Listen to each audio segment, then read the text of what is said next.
That's what I'm talking about.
Good good evening, everyone. How's everybody doing out there today? Welcome to another live edition of Legend from the Past. So we have Ayana. How you doing, Ayana?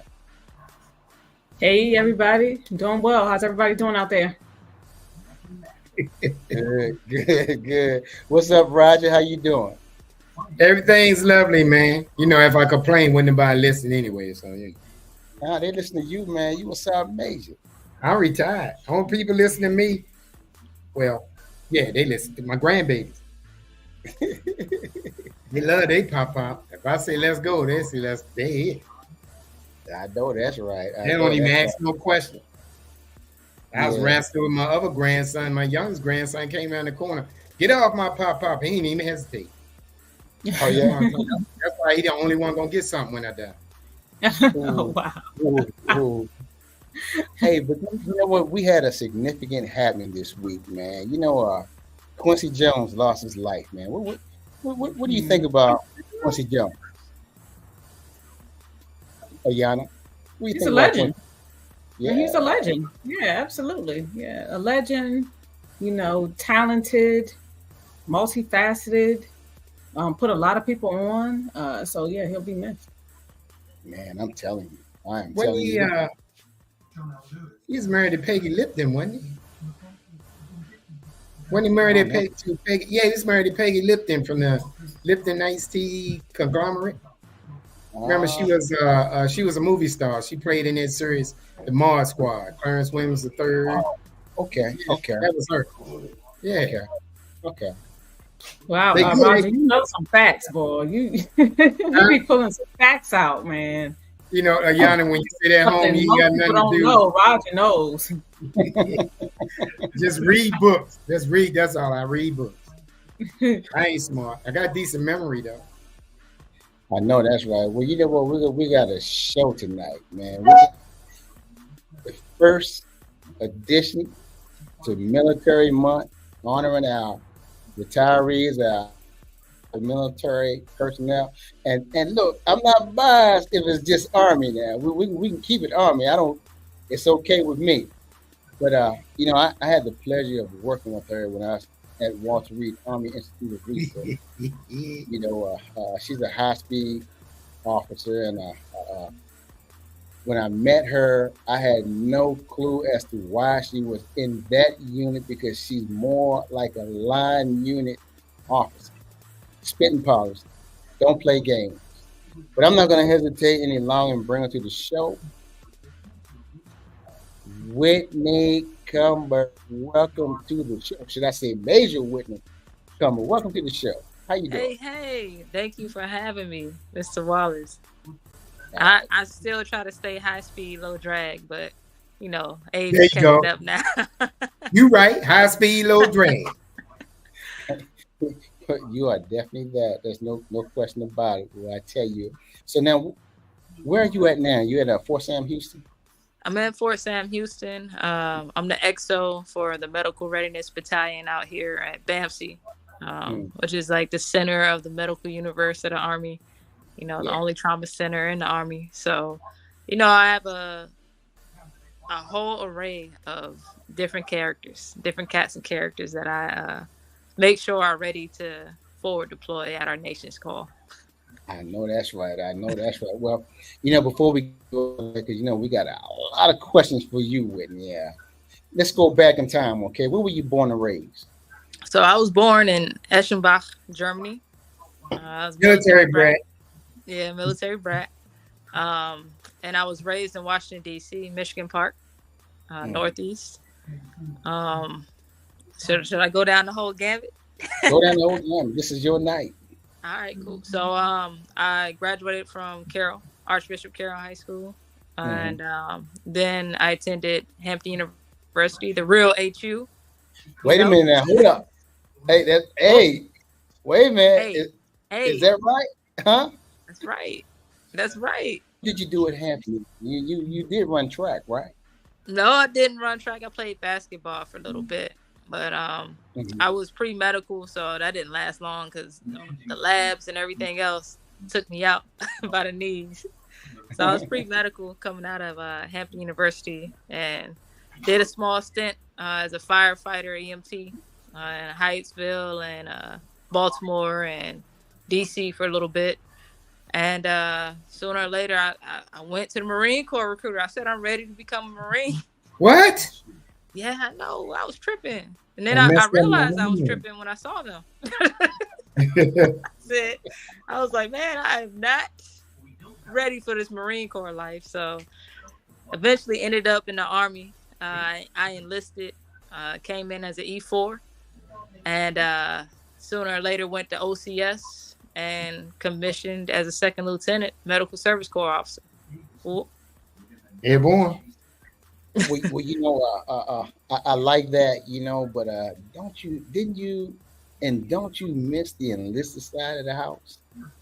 I mean, enlisted was great. I kind of wish I got to spend more time enlisted because when I came in, I was 22.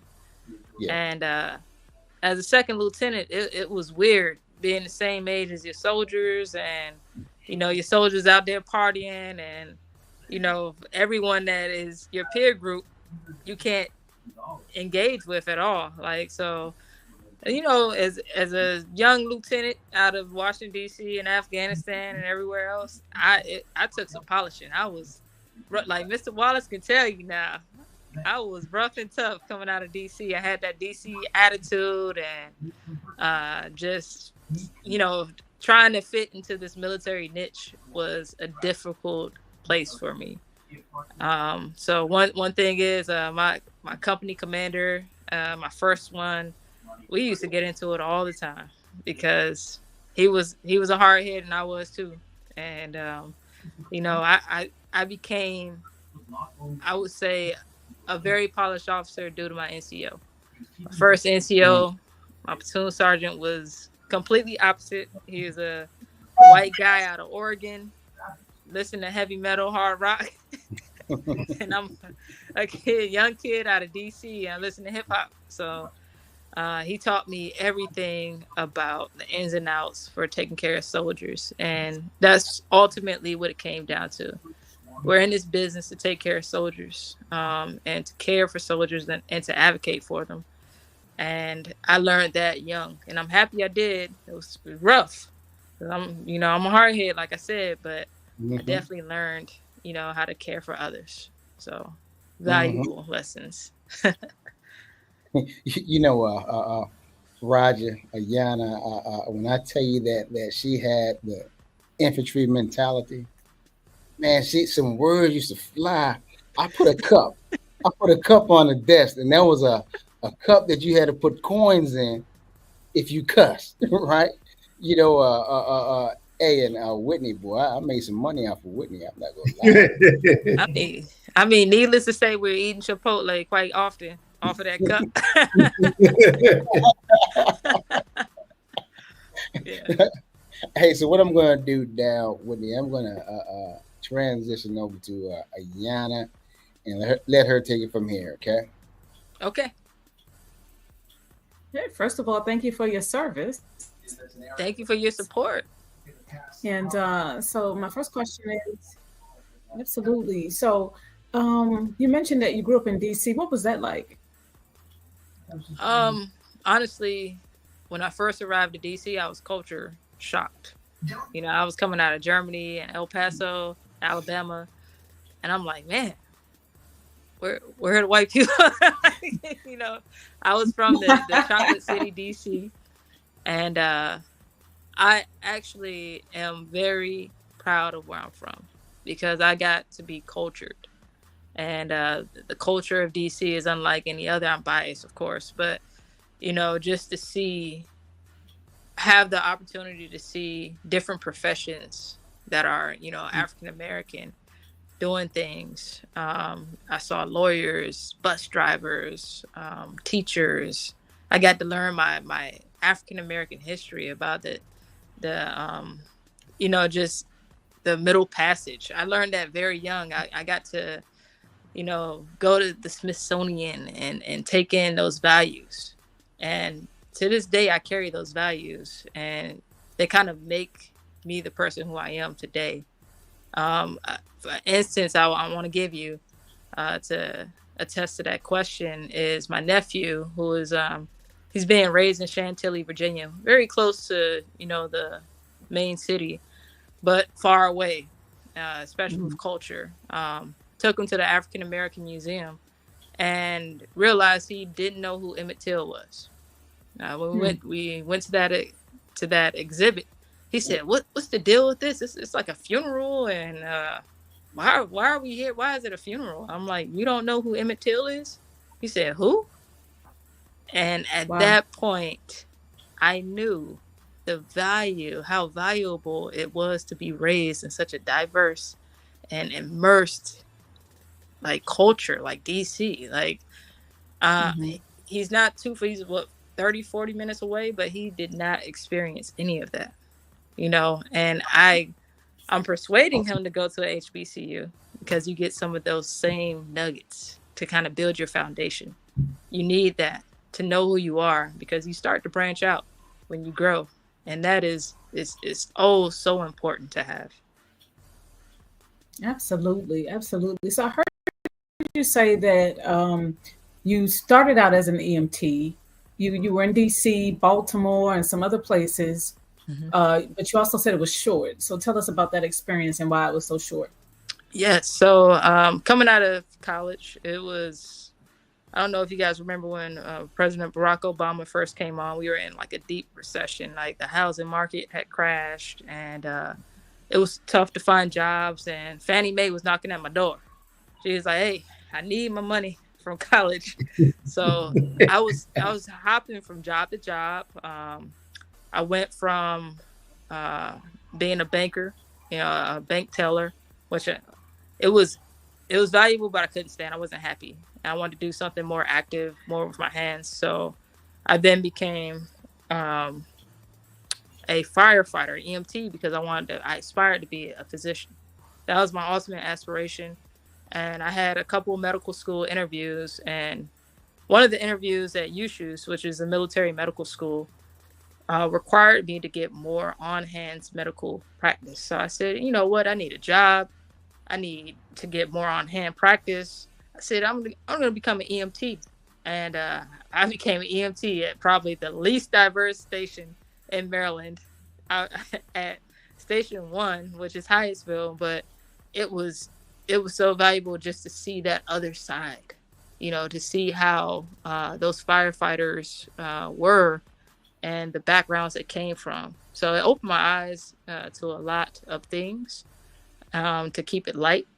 And I appreciated my stint. It was short because I started getting shot at and getting thrown up on, and the medical insurance wasn't so good. I wasn't getting paid enough, and I had a degree, so I decided to join the military. And that's basically why it was so short, because I knew at a very young age that I was going to be a military officer. Wow, amazing. Okay, Roger, it's on you. Hey man, what's happening? What's So happening, Sergeant Major?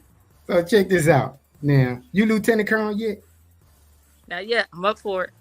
Oh, you're gonna make it. I hope so. Because you're gonna make it. You gotta look at the say I used to tell a young officer, you gotta look at the positions that they put you in. When you gave the position that they put you in and what the status of that position is, see when your records go, because I sit on promotion boards. So when your records go up, you don't just look at the evaluations, you look at the jobs that they have held, right? Probably back in the day, that job you got probably was a lieutenant colonel's job. And they know that. They didn't put you in there because, hey, we need a major. They put you in there because they already see your potential. Now that the sergeant major in me has came out, let's just talk about the civilian side. So, okay. When you left the job, now I'm a little bit slow.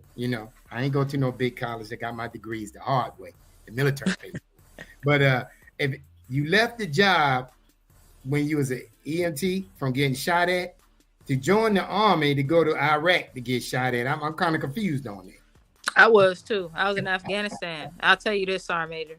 First night in Bagram, we get out there. I bet my NCO, my E5, my buck sergeant. She was E5. She was a Mexican girl out of Texas, and she knew her stuff. And we get out there. I'm a second lieutenant. It's two butter bars, and we're sitting in the bunks. And I'm hearing all these jets because it's Bagram. It's a big Air Force base. Hearing all these jets go past. And I'm like, man, boys really out there going to get it. I was like, yeah, get them, guys, whatever, like in my head while I'm sleeping. And I'm hearing boom, and everything's shaking. Boom, boom, everything's shaking. And then the alarms start going on. Incoming. And I'm like, I said, oh my God, they shooting at us. Like, they are shooting at us. So, like, I'm like, I fall out of my bunk.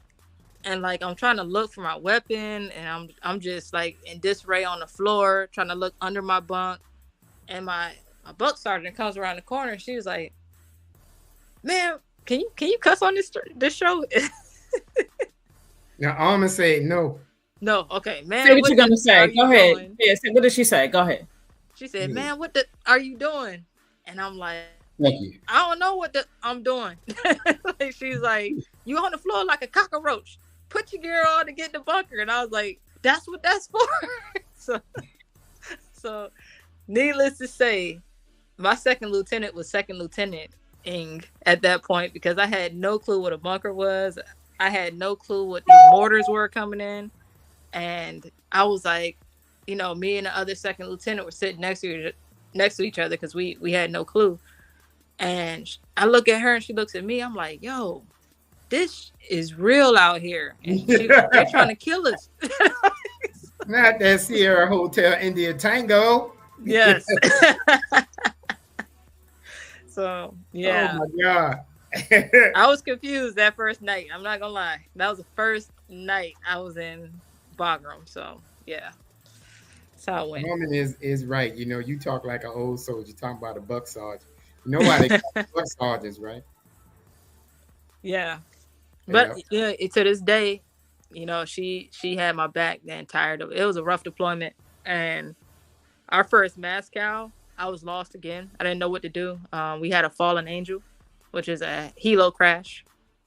And we had I don't want to say 32 patients coming in. We had a capacity of maybe 14 beds. So, when I went and looked at the chat, whatever the chatter of the battlefield, my boss was like, "Hey, it's a Moscow." And I'm like, "Hey, that's too many people. You got to divert them." He was like, "A point of a Moscow, Lieutenant, is it exceeds your capability. You have to manage it." So, I run back out to my platoon or whatever. I have 2 platoons. I run back out to them, and they're looking at me. They're like, "LT, what do we do?" I'm like, "Yeah, I don't know what to do." I'm just getting there. I'm out of OCS. I'm like, I don't know what to do.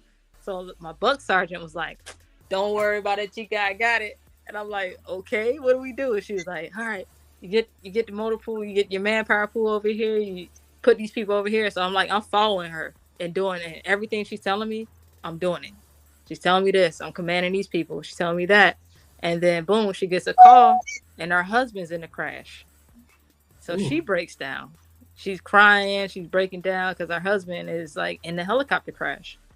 And all his platoon starts rolling in. So we see them all mangled up. She has no status of what her husband is. So what she does, she wipes her tears, she shakes it off, and she's like, we still got a job to do. And she goes back, and me and her are walking through and managing the most chaotic night I could ever imagine as a lieutenant. And to this day, I still talk to her. Her husband ended up okay. He had some, some scrapes and bruises, but he was sitting, fortunately, in a part of the helo that wasn't so bad. But that was managing chaos. That's what it was. What's on her collar now? Wow. She's retired. Oh, she. Are you still in? I'm getting old, Sergeant Major. You still a baby. Yeah. Still a baby, Yeah. Because I joined in '79, so go on, calculate that up. So. But I was like you, I almost went in the Marines. I almost went in the Air Force. The Air Force guy, after I took the test back then, they gave the test to everybody because they was all in one building. But the Air Force guy kept telling me, come, he's not there. The Marine guy walked by in his uniform, almost followed him in his office because of that. But the Army guy was slick. He was like, hey, what you waiting on? I said, I'm waiting on this guy, whatever case may be. And he goes, well, want to see what we got? I said, we don't got my scores. He said, all of us get your scores. That's how they did it back then. I went in there. He showed me those guys jumping out the airplanes. I said, that's it. That's what I want to do. And that's what got me. That's what got these knees all jacked up. You know, he didn't tell me that in the beginning. But you was blessed to have a good NCO. I was super blessed. I've been super blessed the entire time. Like God has had his hands on my career the entire time. Like my best friend now was my first sergeant when I was a commander. And look, we're trying to build a house next to each other now so we can drink wine and talk sugar honey iced tea. There you go. That's what I'm talking about. So, that's my best friend. She's a command sergeant major now. And we grew up kind of together. I mean, she's helped me along the way. Like, you can't do much without your NCO. I had to tell one of my commanders that today. I said the most important relationship in your command is going to be with that first sergeant. So whatever you got going on, you got to make sure that's right. You got to foster that. That's where you start. Then build up.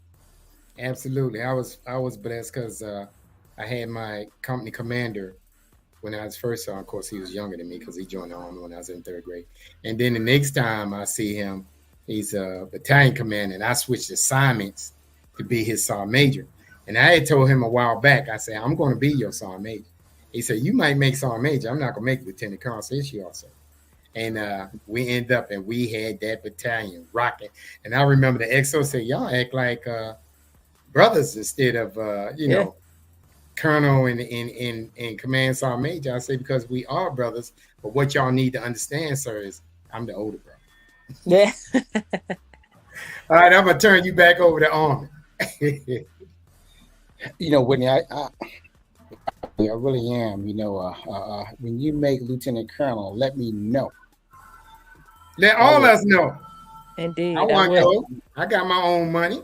Okay, all right.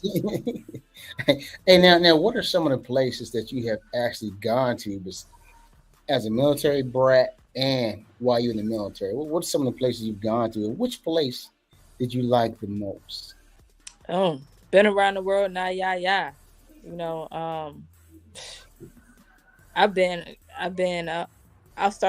in so many places. I was also deployed with SOCCENT when I was with you. So, special ops takes you everywhere. One of my favorite places, honestly, I like the Middle East, like not Afghanistan so much, even though that's Asia kind of. Qatar. I love Qatar. Like it's, I didn't think I would like it, but going in, one thing that I learned about the Middle East is they could never tell what I was. They couldn't tell my origin. They couldn't tell if I was Middle Eastern versus anything else. And I started learning a little bit of Arabic so I can get along a little bit.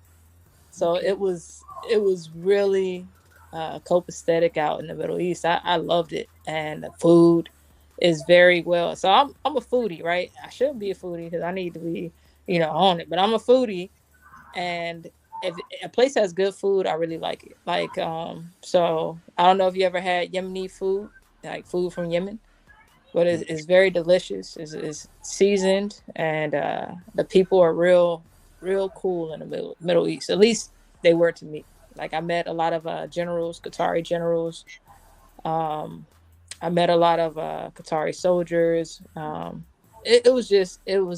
was a vibe. I loved it. Like they have different beaches and clubs, and they're, they're it's so immaculate. Like their architecture and their structures. They use like marble and gold. It's just another level. So, one thing I always tell friends and younger people, I always try to persuade them to get out and go see the world. And when you do it, don't take your American culture, with you and stay so stagnant in it. Like experience a new culture and experience for yourself. Don't take someone else's word. Instead, take that experience and learn from it and openly. So I hope that answers your question. Like I know I've been to so many places I can name: Iraq, Afghanistan, some places I can't name. Europe. I've been all over Europe. I've been all over Asia, Korea, Okinawa, Japan. So I've been an array of places. Some of them I can't say on this forum, but I've been all over the world. Yeah, yeah. One of the toughest things, you have, how many children do you have? I have 2. What's the ages? 1 and 4 now. She just turned 4. Have mercy. Have mercy. Yeah. Oh wow, she's new to this. New to this. Yeah. I waited kind of late. Got established, and then my husband and I started having children. Yeah. Real new. It's tough on a mother to maintain her professionalism and continue to move towards what you want to do and what you want to be, and the rank that you want to go after with children. How do you maintain your professionalism and continue to excel like you've been excelling? So honestly, it's been a support system, establishing a great support system. I wouldn't have been able to do it. It would have been a lot tougher to do it without the support system. By far, having children has been the most challenging part of my career. Yeah. It makes you think of, what, I don't want to deploy anymore because I don't want to be away from my kids. I don't want to have to, worry about what's going to happen with them. You have to trust people that you haven't trusted, and you just have to be a lot more reliant. And you have to establish that good care You system. in the middle. You need to go to the first part. Oh, the first part. Go to episodes. No, not you, Roger. Mute your mic, Roger. Oh, What? Roger. Paramount. Roger. Yeah. Okay, go ahead, Whitney. Yeah. So, so that's, that by far is the toughest challenge. Right now, my mother-in-law is watching the 2 girls before I have to go up, give them a bath, and get them ready for tomorrow. But, I'm fortunate that I have such a great family system. It's not flawless. We go through our struggles, ebbs and flows, but we are blessed. That's awesome. Now, cooking. Have you preparing the meal as a mother and a wife, and being at work late? How have you been able to balance that? You said you have a support system. Is that your mother? So my mother was in Hawaii with us. She lived in Hawaii when we were there. And we just PCS from Hawaii, to give you context. And now we're in San Antonio. So my in-laws live in San Antonio. It's where my husband's from. So right now, my mother-in-law is on a job, so she's helping here. But as far as cooking, I do a lot of meal prepping. With kids, it's easy to cook because they only like a certain amount of things, and my little one eats pretty much anything you eat, so it's even easier with her. So we do a lot of meal prepping. Like I'll make on Sunday. I'll make a big like baked chicken, and have a vegetable and a carb. Or I can throw some for light days. I'll throw like some chicken nuggets and heat up a vegetable or whatever, and it's easy. And I know the culture now. I don't know the context of your show. I just got in a kind of a debate with one of my friends. He says that the millennial girls and the zennial girls don't cook; they just Uber Eats. And for me, I guess I'm old school because I cooked for my grandma all the time when she was alive. I will prefer to cook. I'm like, you can throw something in a crock pot and you have it for a couple of days for lunch. A lot of times I don't get lunch, so if you have it, it's more convenient to cook. I would say you have to wait for Uber Eats and then they charge you, $20 extra just to deliver, and then you got tip. Like, I'm too cheap for that. So that's what I do. Hey, look, before I pass it over to Yana, who's your favorite retired enlisted non-commissioned officer? Sergeant Major Parker, she just told you.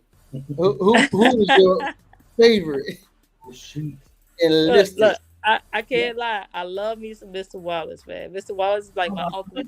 I've been saying that from jump. Like, he's pulled me in. Whitney, hey, mate, hey, Captain, you gotta calm down. You can't be talking like that around here, okay? Yeah. So he's pulled me in a lot, and him touching my career has been invaluable, and I definitely appreciate all the knowledge that you instilled. But I feel like your career is shaped by many people, and Mr. Wallace's hands has been in my career. So it's been plenty of talks. We had some landmines out in Rare, and he helped me navigate through those landmines. It's my first experience working with civilians, and he definitely helped me. Even though he gave me a soldier that I didn't want, I wanted to trade soldiers with him. He wasn't trying to have it, but it's all good. It's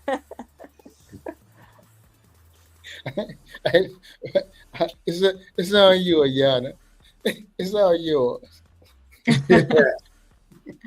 And so you mentioned that you knew from a young age that you wanted to be involved in the military. I know you were a military brat, but what actually drew you into the military?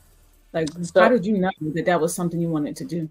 So I knew in high school that I wanted to be in the military, and I tried to apply to a couple academies. And I think really it is the fact that I'm from a military family. I'm used to seeing uniformed people around me. Like, it's no generation has been skipped that hasn't had a military member. I think I said that backwards, but so I saw my father, and I saw the lifestyle we had. It was pretty comfortable. And then my aunts and my uncles and everyone was persuading me. And so I applied to Air Force Academy first in high school. And I didn't know, because I was from DC, we don't have a senator.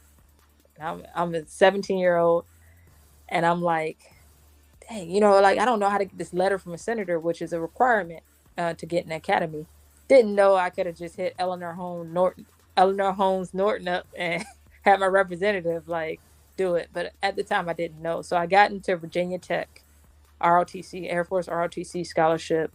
But my grandmother, who was a Hampton grad, she was like, one of my grandkids are going to go, you got in. And plus, I don't want you in Charlottesville because of the racial implications of the area. So I chose the latter. I chose to go to Hampton. And I was like, you know what? Afghanistan, Iraq is kicking off real bad. I'm not joining the military. And the time was right when I first, I don't tell this story a lot, but I'm going to tell it on here. I don't know if I should.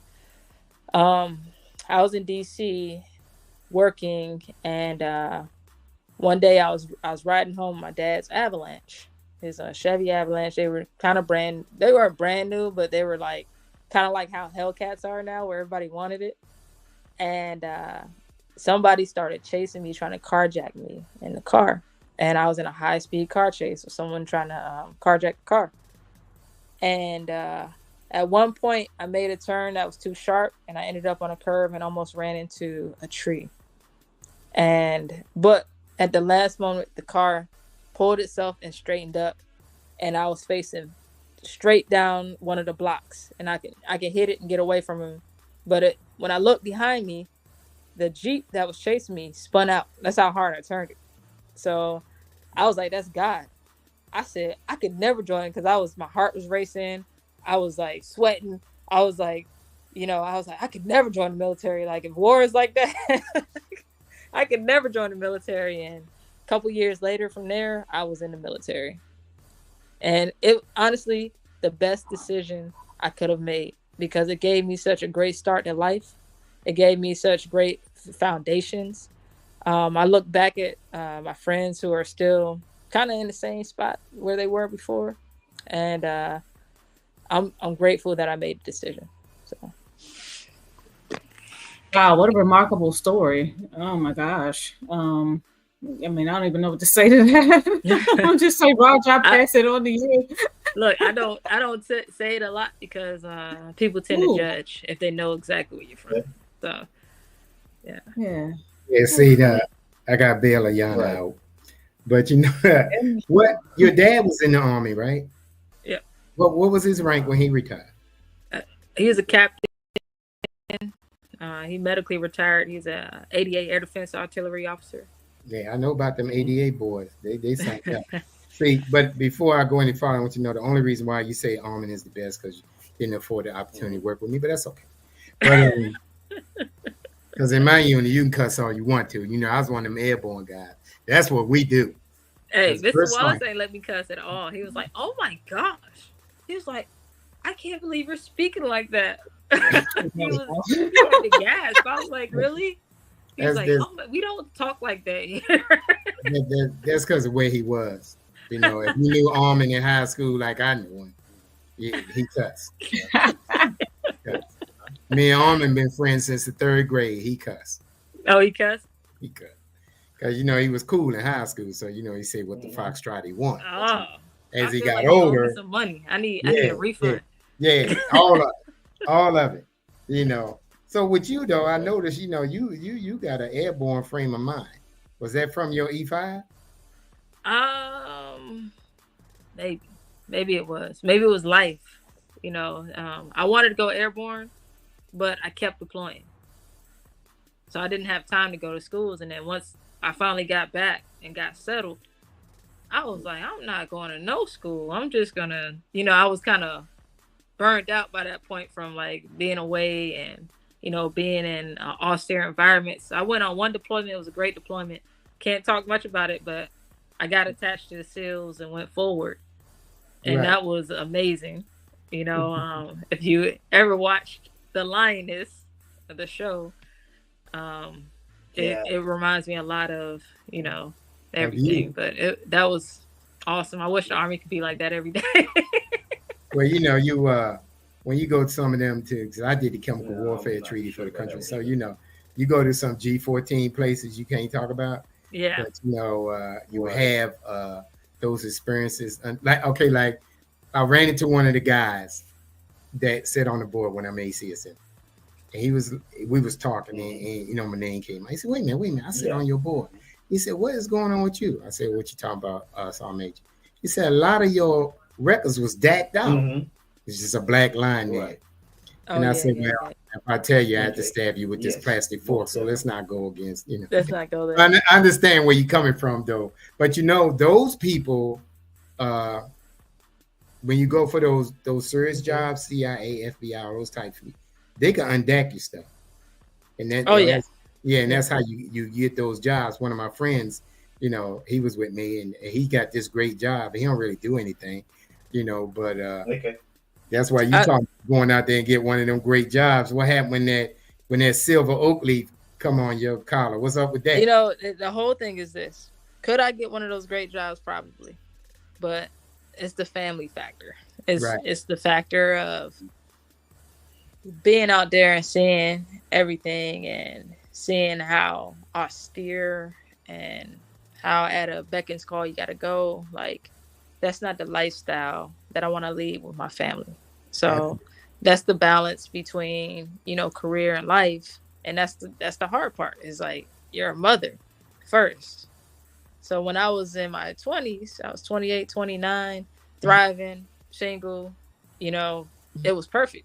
I can go. I was like, I don't have nothing to lose but myself. Like, you know, and it was awesome. Like, you know, you got to shoot all types of weapons and be on all types of different platforms. It was wonderful, amazing. But now life has changed, and with life comes evolution. And I've matured and evolved into a different type of officer. So I'll sit back, watch my kids, and watch the lioness, and dream and think of how life could have been. No, yeah, I mean, you know, my grandfather told me one time, a long time ago, he said, children will never understand the sacrifices that parents make, you know. And so I understand exactly where you're coming from, because there were some things I wanted to do, but, you know, I had 3 kids, and, you know, lucky for me, it just kind of worked out. You know, the jobs I had kind of kept me in place. Being an instructor, teaching drill sergeant school, being a drill sergeant, you know, those things got time. You got to do this for 2 years, do this for whatever. And they cut those deployment areas out. So with that being said, you kind of looped around it. Right. So if you put the oak, when you put the oak leaf on, the silver one, do that put you at 20, or are you close to 20? So so this is the thing. I know Mr. Wallace is going to get on me. So joke's on me. I'm at 14 years, but I have aspirations to retire at Lieutenant Colonel. There you go. That probably ain't going to happen, because, see, you're going to make this list. And so you're going to be up for that bird before your 20. I'll be up for the bird. I will be. But if I make it out, I'll have to choose whether or not I'm going to take it or bow out gracefully. Yeah, because you got to do 36 months, right, to retire. Yeah. You do. But, you know, I have sergeant, all the sergeant majors, the retired ones, they're like, hey, you need to look at your retirement pay versus 05 versus 06. Right. It drastically changes. And it's a huge jump. And the jobs are a huge jump, like the GS positions from 05 versus 06. So those are assessments that I have to make. But one of the planning factors that I'll have to consider is my family. You know, my husband retires before I do. He's a pilot, and he might go fixed wing. So will that take, you know, more time from the family? What, you know, and then I don't know. It's just things. I have to look at this at a whole picture. You know, I have to take the whole picture and really think of how my kids are, like what ages they are. Do we want to move? Because if I make 06, potentially they might send me back to the National Capital Region. You know, so those are things that we have to consider. So it's just once we get to that bridge, and we'll take a look at it. Yeah, but if they send you to National Capital Region, you 06, you're done. Because you got to stay there 3 years. So now you take your rank and book. You made all the connects to the next job. You straight. Yep. Okay. You see. Okay. But I remember the biggest argument was with the War College and the Sergeant Major Academy, they're kind of on the same level. The War College folk was upset that they had to do 36 months, but Sergeant Majors only got through 24 to retire. I think that's hell. And now that I'm out, I'm going to go in and say, that's not fair. I'm out now. Well, you know, they changed all that. You got PCC. So a lot of people were passed through, sergeant majors and colonels were passed through, you know, buddy system. So they're making them now. You have to go, to Fort Knox, take a PT test with the unbiased panel You have to sit and see if your command material. So before you even take command, the Army is taking a hard look because of all the complaints, the EO complaints, the biases. So they're taking a hard look to try to fix some of those problems. So you still have to go to the academy and everything, but if you want to take command and get a cluster around your stars or whatever, or a reef around your stars, then you have to go through this PCC. You have to do the checks and balances and ensure that you are command material and that you are unbiased, in shape, not just being passed through, pencil whipped. And those are the things that the Army is implementing, trying to make it a better environment for everyone. Some people don't like it, but I think it's pretty squared away. I think that's great because I could tell you some stories about some individuals that sitting up there, and I'm looking at my uniform and I'm looking at. I ain't even want to get into it. Let's I'm going. You go on and talk. I work in a hospital, so you already know. I already know. This guy sitting, U.S. Army name tag, and then I got all this stuff from he getting promoted with me. He ain't done none of the lower hammers. Yeah, it's on you, Armin. Armin, it's on you. She's trying to draw me back. It's on you. It's on you. Okay, Whitney. So this is gonna be your last round. Okay, it's my last question to you. Okay. No, I'm actually up here. Who's your favorite? What is your favorite football team? Raise hell. That's not a cuss word. The Ravens. The Washington Commanders, of course. Like, come on, HTTC. All right. Come on. All day, every day. She rolling with the Commodores. Hey, people all over the world. Is that the Commodores? Join. It might be a little bit before your time, but they are doing great this year. They really are. That new quarterback is a breath of fresh air. Yes. They really are. They're on it. I think they're leading their division right now, aren't they? Oh, yes, yeah. Oh, yeah. Oh, yeah. I really see the only competition and then we just picked up that cornerback. Yeah.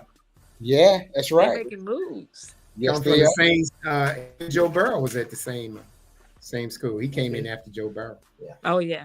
But I think your only competition, but they up and down will be Philly. Philly's up one week, down the next week. That's our competition. We have the Steelers this week. The Steelers are doing pretty well. Their defense is pretty solid. So that will be a good test to see how we are. Our defense is like up and down too. Defense is shaky warrior for sure. So. Well, Whitney, I miss my season ticket partner. Boy, I tell you, man, we used to get it. Yeah, it was great. I miss being able to go to the game. I'm thinking about going to the Cowboys-Redskins game out here in Dallas, representing. So I don't know. We'll see. I got kids now. That is a war. I know. Hey, so before I ask this last question, I'm going to pass it to Ayana, okay? Okay. And so if you have youth out there and they're considering the military, give them some pointers on some of the things they should consider in their decision making. So one thing that they should definitely consider on bias is they are going enlisted to start earlier and make the military invest in them. So that means take the opportunities to do education, to do all the job like if you're a radiology tech, you need to try to get as many certifications in that, so that way you can set yourself up for the outside. Take all the schooling, all the free schools, because that's the hack, really. It's like all the benefits you get. Yeah, you're not getting paid, but you're getting so much further along than your peers because you are applying yourself and using those institutionalized benefits. Now, more so, I would say for college, to avoid being, drowned out by all the loans, the student loans, is look at trying to do programs, Green and Gold, or if you already have gone through college, do the loan repayment plans. I've done it. I did the loan repayment plan, and I had a $78,000 debt that the Army paid off in 3 years. Awesome. So I'm Debt free now. I've been debt free. They paid for my master's degree, so I got my You're in the master's. process of doing the. I think you need the tax number. I'm in the process of getting my master's, and I got my master's. I'm in the process of getting some executive certificates from Georgetown and Harvard. So those are my next big things. But the Army always pushes you. Like I'm at 14 years, and also one more thing is make sure you invest your money. Take advantage of all the investment opportunities, the SDPs. If you deploy the TSP, make sure you have your money. If you're young, make sure you move your money correctly. So look into that and invest in it early, because it pays dividends in the end, literally. And you look at some of your peers. Like now, I'm getting older. I'm in my late 30s. I'm looking around at my peers and I'm like, hey, what's your plan? I'm about to retire. What's your plan? Do you have like a retirement plan? I don't want to work when I'm 60. I'm trying to actually enjoy life and like fly around the world and eat different foods and experience different cultures. And they don't have the slightest clue of a mutual fund or a Roth IRA or, what do civilians call their retirement plans? Anyway, whatever retirement plan is supplied to you. So you said, what do the civilians call their retirement plan? Trash. All I'm saying is take advantage of that. Make the Army or make the military, not just Army, make the military invest in you. Don't just sit there, get complacent, and go out and party every weekend. Like, actually push yourself to better yourself while you're there. That's amazing advice. Thank you so much. On you, Rock. All right, ma'am. This is the last go round. I'm gonna need you to get in front, let me rest. Oh, my bag. But you talk like you got some age to you. She keep talking about I'm in my late 30s. Man, boy, I tell you, every time she said, I don't put a tick mark for every time she said it. That's what you see me doing. She gonna say it 10 times. I'm in my late. Ain't no such thing as late 30s. I'm in my 60s. Ain't no such thing as it's late 60s though. But ain't no late 30s. You just in your 30s. That's it. You don't get no late stuff till you pass the 50 mark. You just in your 30s. You good. Boy, if I could be 30 years old, woo, I ain't even gonna get to that. What would you do? Huh? I definitely wouldn't marry who I married in bed. But anyway, oh Lord. Let me go ahead and see how she drew me in on me. Right, she is smart. I ain't gonna mess with her. But no, I spent some time with a high school friend. Armin and I went to high school with this guy, and he is financially sound, right? But he still says the same thing. He got money, but his retirement is not really there. And so we was talking about that. But every time he turned around, he kept saying, "You and Armin did the right thing by joining the military. You really did. Even though he got this money, that money, it's not the same." And you hit the nail right on the head. I'm glad you said that. Invest your money well. And I was with you until you said, because I was a young man when I joined the military, you can't party every weekend. I said, oh, she don't mess up right then. I mean, because I was out there. I'm at Fort Bragg, but you're right. I invested my money. And a lot of guys that was same with me, did all that time in the military. And when they got out, they had to work. And, because they didn't do the right thing. When I got out, I ended up, I'm paying for my grandson's college, but I was blessed to have the financial ability to do that. But I didn't have to work. I did start my own company for a hot second, but then I sold that, got rid of that. But, because now, I'm just like you. I'm just enjoying my life, spoiling my grandkids. Oh, I love being a pop-up. I love pissing my kids off. My favorite thing is when I hear my grandkids, one of my kids tell my grandkid no, and my grandkid turn around and say, we at Pop-Pop house. I love it. But you know what that means? It don't matter what you say. Yeah. Pop-Pop gonna say we can have that cookie. And you're right. I'm gonna let you have it. But ma'am, super proud of you. Really wish we had a chance to work together so you could see what a real airborne NCO was like. But that's okay. You're doing great anyway. Armin did a great job, and I look forward to see you putting on that bird. See, I don't skip Lieutenant Colonel. I don't look forward to you seeing putting on that bird. And I want to say you before everybody else get to you. Thank you so much for your service. Thank you for trailblazing. We stand on the shoulders of giants, and you guys are giants. So thank you for opening the doors for me to be successful. I appreciate that. When she said giant, she talking about me. I'm taller than you. It's back to Armin. It's back to Armin. Hey, thanks, Whitney. You've been great, man. Thank you being on the show.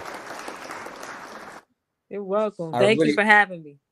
Oh, you know what? Hey, and Roger, don't let the smile and the pretty face fool you because she's been out there. I know. She's been out there enjoying herself, man. she may have been out there, but she soldier tough right now. She talk like my boys, and I was with the infantry joint for quite some time. And she could be in our conversation. If we was having a cookout, ma'am, you get an invite. There we go. That's what I want. Invites. Yeah, she's tough. Whitney, where you at, Whitney? Whitney. What happened? She might have hit it by mistake, I think.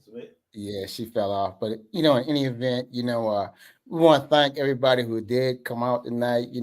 This is Military Appreciation Month. So next week, we're gonna have Colonel Walters with us next week. He'll be our guest host next week, and gonna be another great show. Yana, you have anything to say about our sponsors?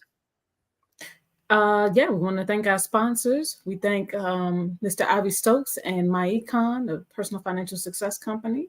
We thank Mr. Carl H. Henson and Sons and Image Power for sponsoring the show. And there's one more, Armand. Who's that? And that's J&J Real Estate Group. We thank our sponsors, and a lot of you have donated to the show. We thank you for that. And I just want to make a quick note. We have coming a website in the near future. Don't know when it's going to be completed, but that's going to be another easy way for you to purchase items and then find out what's going on as far as events go with the show. We do have an event that's going to be scheduled for the month of March in our Stanton Center in town. So, we want to see you out there. More to follow with the information to come. And again, thank everybody for coming out. See you next week. Peace. Peace, everybody. Yes. We out.